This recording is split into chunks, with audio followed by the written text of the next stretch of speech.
दोस्तों, बहुत समय पहले की बात है। एक छोटा सा राज्य था। उस राज्य का राजा बहुत खुशहाल था। उसके पास किसी चीज की कोई कमी नहीं थी। प्रजा भी अपने राजा का खूब आदर सत्कार किया करती थी। प्रजा अपने राजा से बहुत खुश थी। लेकिन आज कुछ ऐसा हुआ था जिससे राजा की नींद हराम हो चुकी थी। राजा को रात भर नींद नहीं आ रही थी। 25 सालों से आज तक ऐसा कभी नहीं हुआ था। राजा के साम्राज्य पर आज तक किसी ने हमला करने का प्रयत्न तक नहीं किया था। लेकिन आज पड़ोसी राज्य ने इस छोटे से राज्य पर आक्रमण कर दिया और आज राजा को अपने 25 साल पहले की वो दिन याद आने लगे जब वह एक राजा न होकर केवल एक सेनापति था और वह अपनी राजा की आज्ञा का पालन करते हुए युद्ध की तैयारियां कर रहा था। लेकिन उस वक्त उसके मन में कोई शंका नहीं थी। किसी चीज का निर्णय नहीं लेना था, इसलिए वह चैन से उन चीजों की तैयारियों में जुटा था। राजा बहुत दुविधा में था। उसे समझ नहीं आ रहा था कि आखिर वह अपने साम्राज्य को किस तरह से किसी और राजा के हाथों में सौंप दे, जिस साम्राज्य को हासिल करने के लिए उसने दिन रात एक कर दिया। कई लोगों को धोखा दिया, कई लोगों को पीड़ा दी, कई लोगों को कष्ट दिया, कई प्रकार की राजनीति रची, कई प्रकार के षड्यंत्र रचे। इतनी सारी मेहनत करने के बाद जब उसे राजा का सिंहासन प्राप्त हुआ है, उस सिंहासन को, उस साम्राज्य को वह अपने हाथों किसी और को कैसे थमा दी। राजा को कुछ भी समझ नहीं आ रहा था कि वह क्या करे। वह बहुत चिंतित था, परेशान था, करवटें बदल रहा था, लेकिन उसे कोई तरीका सूझ ही नहीं रहा था। राजा यह बात बहुत अच्छी तरह से जानता था कि बात केवल मेरी नहीं है, इस पूरे साम्राज्य की है। राजा ध्यान करना जानता था। वो बार बार ध्यान करने का प्रयास भी कर रहा था ताकि वह शांत हो सके, उसका मन शांत हो सके और वह अपनी अंतरात्मा की आवाज सुन सके। उसने कई बार प्रयास किया, लेकिन हर बार उसे असफलता ही हाथ लगी। वह अपने मन की आवाज अर्थात अपनी अंतरात्मा की आवाज सुनने में असफल रहा, जिस कारण वह बहुत परेशान था, चिंतित था और बहुत दुविधा में था। वह समझ नहीं पा रहा था कि आखिर वह क्या फैसला करे और उसके पास बहुत कम समय भी बचा हुआ था। केवल उसके पास आज रात का ही समय था। कल सुबह पड़ोसी राज्य उस पर आक्रमण कर देगा। यदि वह केवल अपने लिए फैसला करता है तो इस साम्राज्य के लाखों लोगों की जान पर बन आ सकती है, और यदि वह इस पूरे साम्राज्य के लिए सोचता है तो उसे पड़ोसी राज्य के राजा के सामने झुकना होगा, उनका सम्मान करना होगा और अपने हाथों इस साम्राज्य को उन्हें सौंपना होगा। राजा बेहद दुविधा में था, अत्यधिक परेशान था। आखिरकार वह अपने महल की छत पर पहुंचा, जहां ठंडी ठंडी हवाएं बह रही थी। रात का समय था, चारों तरफ सन्नाटा था, खामोशी थी। राजा ने छत पर पहुंचकर आसमान की तरफ देखा। आसमान में एक पक्षी निडर होकर उड़ रहा था, अपनी ही मस्ती में, अपने ही अंदाज में। उसे रोकने वाला कोई न था। उस पक्षी को देखकर राजा को यह एहसास हुआ कि जब तक कोई व्यक्ति अकेला होता है तब तक वह मस्त होता है, अपने में खोया हुआ होता है। उसे किसी प्रकार की कोई जिम्मेदारी नहीं उठानी पड़ती। वह जब चाहे, जैसा चाहे वैसा फैसला ले सकता है। लेकिन जब हमारे सर पर जिम्मेदारी आ जाती है तो फिर एक आदमी अपना अकेलापन, अपनी मस्ती, अपनी आजादी खो बैठता है, क्योंकि उसके सर पर जिम्मेदारियां हैं। उसे हर एक चीज देखनी है, समझनी है और ऐसे बहुत से लोगों को सोच समझकर ही कोई निर्णय लेना है। काफी समय बीत चुका था और अब तक राजा ने कोई निर्णय नहीं लिया था, और जब राजा को कोई भी रास्ता नजर न आया तो वह अपना घोड़ा लेकर अपने गुरु के आश्रम की ओर निकल पड़ा। राजा के गुरु भी बहुत सख्त थे।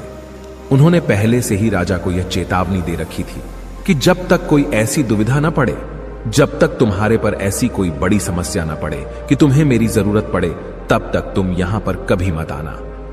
राजा अपना घोड़ा लेकर आश्रम पहुंचा। वहां पर जब उसने देखा तो उसके गुरु ध्यान में लीन थे। वह अपने गुरु के ध्यान को भंग नहीं करना चाहता था। अपने गुरु को ध्यान में देख उसके मन में एक बार फिर से द्वंद्व युद्ध चालू हो गया। उसका एक मन कहता कि गुरु को ध्यान से बाहर लाओ, तभी वहीं पर उसका दूसरा मन कहता, नहीं नहीं, यदि गुरु को ध्यान से बाहर लाया गया तो यह उचित नहीं होगा। गुरु क्रोधित हो जाएंगे और फिर उसके बाद क्या होगा यह कोई नहीं जानता। वह द्वार पर खड़े होकर यह सब सोच ही रहा था। तभी तक आश्रम से आवाज आई, हे राजन, तुम दरवाजे पर खड़े होकर क्या कर रहे हो? भीतर आओ। राजा आश्रम के भीतर गया और उन गुरु को प्रणाम करके कहता है, गुरुदेव, आप तो मेरे मन की बातें भली भांति जानते हैं। आपको यह भी पता होगा कि आज मैं क्यों यहां पर आया हूं और किस बात से मैं चिंतित हूं। चिंता के कारण मुझे नींद नहीं आ रही। आप ही बताइए, मैं क्या करूं? मैं किस तरह से कोई एक निर्णय लूं? मैं किस तरह से अपनी अंतरात्मा की आवाज सुनूं? जिससे मैं निर्णय लेने में सफल होता हूं। किस तरह से मैं एक सफल निर्णय लूं और किस तरह से मैं अपने साम्राज्य को बचा पाऊंगा। राजा की यह बात सुनकर कुलगुरु मुस्कुराने लगे और राजा से कहते हैं, हे राजन, हर इंसान के दो मन होते हैं। एक मन उसे कोई काम करने के लिए प्रेरित करता है तो दूसरा मन उसी काम को टालने का प्रयास करता है, उस काम से पीछा छुड़ाने का प्रयास करता है, और इन्हीं दोनों मन के बीच में हम फंस कर रह जाते हैं। हम किसी एक तरफ निर्णय नहीं ले पाते, हम किसी एक दिशा की तरफ नहीं बढ़ पाते, और ऐसे समय पर हमारे मन में सवाल उत्पन्न होने लगते हैं कि जो फैसला हम लेने जा रहे हैं क्या वह सही है या फिर गलत। ऐसी स्थिति हमेशा आधी अधूरी हो जाती है और वह हमें अपने पूरे जीवन भर पछताने के लिए मजबूर कर देती है।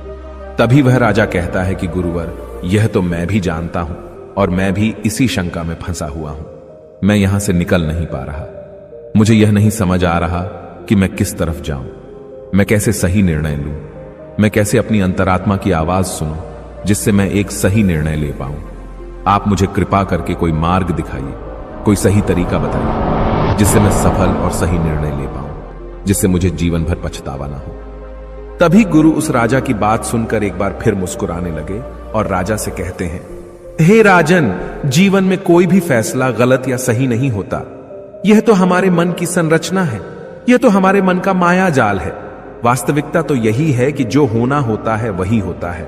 हमारे और तुम्हारे करने से कुछ भी नहीं होने वाला, कुछ भी नहीं बदलेगा।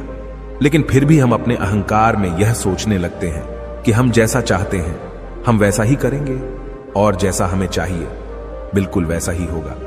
हम यही सोचते हैं कि हम अपने फैसले से दुनिया बदल सकते हैं और इसीलिए हम सही और गलत के चक्कर में फंसकर रह जाते हैं और हम कोई भी कदम आगे नहीं उठा पाते, कोई भी निर्णय नहीं ले पाते। लेकिन वास्तविकता तो यही है कि फैसला कभी भी गलत और सही नहीं होता। मान लो कि आज तुमने एक गलत फैसला भी ले लिया तो भी तुम्हें भविष्य में आगे चलकर सही सीख ही देगा, और यदि तुमने एक सही फैसला ले लिया तो वह तुम्हारे लिए कामयाबी बन जाएगी और वह तुम्हारे लिए आगे का रास्ता भी खोल देगी। देखा जाए तो वास्तविक तौर पर दोनों ही परिस्थितियों में तुम्हारा ही फायदा है, तुम्हारी ही उन्नति है। कम से कम ऐसे में तुम एक जगह पर ठहरे हुए तो नहीं हो, तुम्हारा मन इस शंका में फंसा हुआ तो नहीं है, तुम इस माया जाल से निकल चुके हो। तभी वह राजा उन गुरु से कहता है, हे गुरुवर, आप कहना क्या चाहते हैं? आप कहीं यह तो नहीं कह रहे कि मैं बिना सोच विचार के कोई भी निर्णय ले लूं? क्या ऐसा करना मूर्खता का प्रमाण नहीं होगा? आज मेरे ऊपर लाखों लोगों की जिम्मेदारियां हैं और वे ऐसे ही कोई भी फैसला कैसे ले सकता हूं? तभी गुरु मुस्कुराते हुए राजा से कहते हैं, हे राजन, तुम मेरी बात समझ नहीं रहे हो।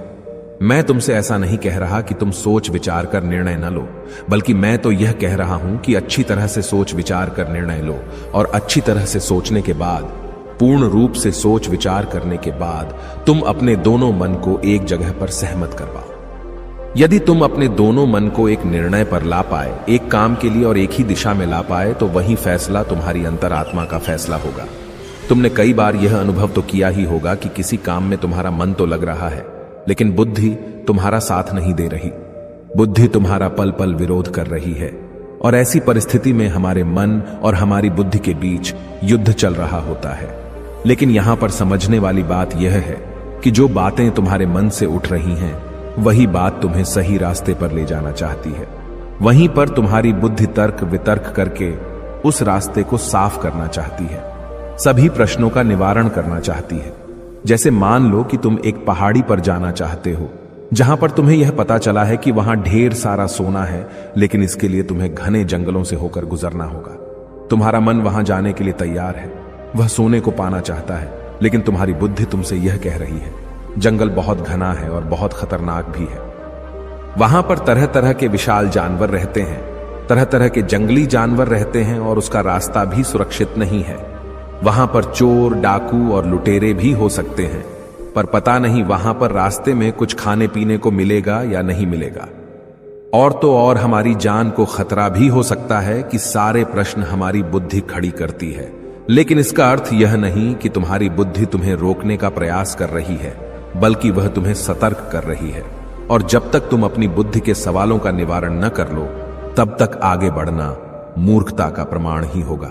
ऐसे रास्ते पर जाने से पहले तुम्हें अपने खाने पीने की सामग्री का इस्तेमाल करना होगा। उसके बाद सुरक्षा के लिए कुछ हथियार और कुछ सैनिकों को भी साथ लेना होगा। और जब तुम्हारी बुद्धि पूरी तरह से संतुष्ट हो जाए, जब उसके सभी सवालों का निवारण तुम कर लो, तब तुम आगे बढ़ सकते हो, क्योंकि अब तुम्हारी बुद्धि के सभी सवालों का निवारण हो चुका है। लेकिन कुछ ऐसे लोग भी होते हैं जिन्हें पता होता है कि उस पहाड़ी पर खजाना है, लेकिन फिर भी, और वह यह भी जानते हैं कि रास्ता बड़ा कठिन है, लेकिन वह अपनी यात्रा कभी शुरू ही नहीं करते हैं।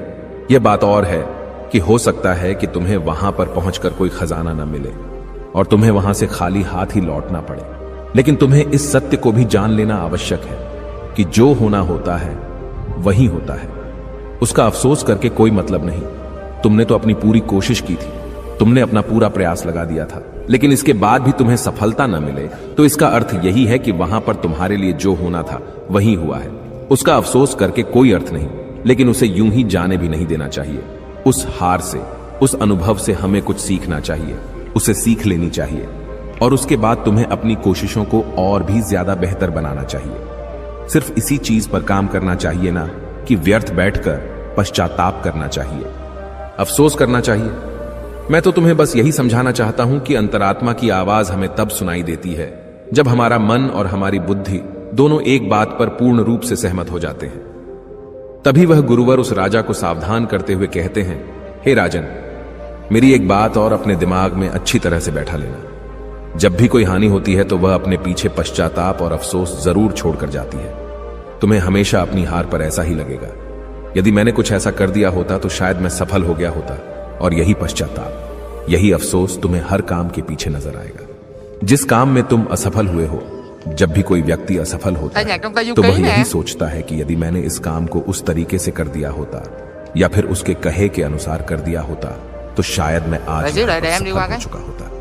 लेकिन वास्तविकता तो यही है कि तुम्हें कभी भी इस बात का एहसास नहीं होने देगी कि तुम्हारे साथ क्या तय किया गया है और तुम्हारे साथ क्या होने वाला है। हां, यह बात और है, कुछ सचेत और कुछ जागरूक लोग ही इस बात को जान पाते हैं कि उनके साथ आगे क्या होने वाला है।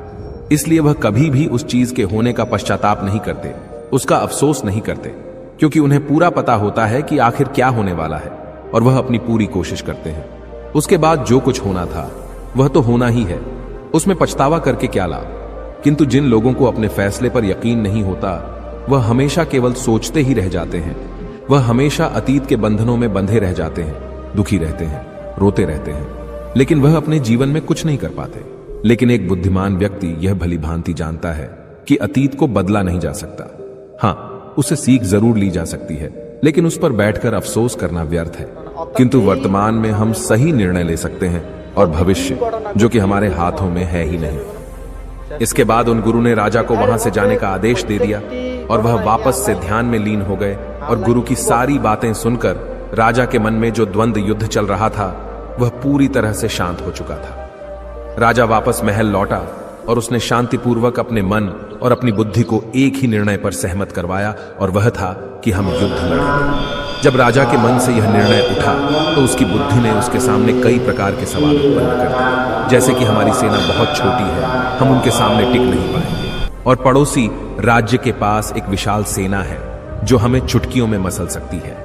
उनके पास तरह तरह के हथियार हैं और लड़ने का कौशल भी है, और ऐसे ही कई प्रकार के सवाल उसकी बुद्धि उससे कर रही थी।